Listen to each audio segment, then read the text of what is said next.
गणेशोत्सव निमित्ताने मिळणारा आनंदाचा शिधा साखर चौथीचे गणपती विसर्जन झाले तरी मिळेना.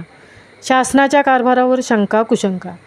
7 सप्टेंबर रोजी गणेशाचे थाटामाटात आगमन झाले आणि 1.5, 5 अनंत चतुर्दशीचे गणपती विसर्जनही झाले. 21 सप्टेंबर रोजी साखर चौथीच्या गणपतीचेही आगमन झाले. एकूण काय तर गणेशोत्सव संपला तरी आनंदाचा शिधा मिळेना. त्यामुळे सामान्य जनता शासनाच्या भोंगळ कारभारावर नाराज झाली आहे. गोरगरिबांना गौरी गणपतीचा सण आनंदात साजरा करता यावा यासाठी राज्य सरकारने आनंदाचा शिधा देण्याची घोषणा केली खरी, पण प्रत्यक्षात गणेशोत्सव संपला तरी आनंदाचा शिधा पनवेल तालुक्यातील रेशनिंग दुकानात पोहोचला नाही. त्यामुळे शासनाच्या फसव्या कारभाराबद्दल नागरिकांमधून संतप्त प्रतिक्रिया उमटत आहे. गणपतीसाठी आनंदाचा शिधा म्हणजे याचे स्वरूप 100 रुपयात रवा, चणा डाळ, तेल, साखर असे 4 जिन्नस मिळून मिळणार होते. शनिवार दिनांक 21 सप्टेंबर उजाडला तरीही पनवेल तालुक्यात एकाही दुकानात 4ही जिन्नस पोचले नव्हते.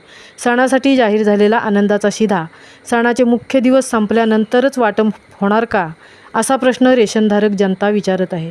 केशरी आणि पिवळे कार्डधारकांची संख्या 77,000पेक्षा अधिक आहे.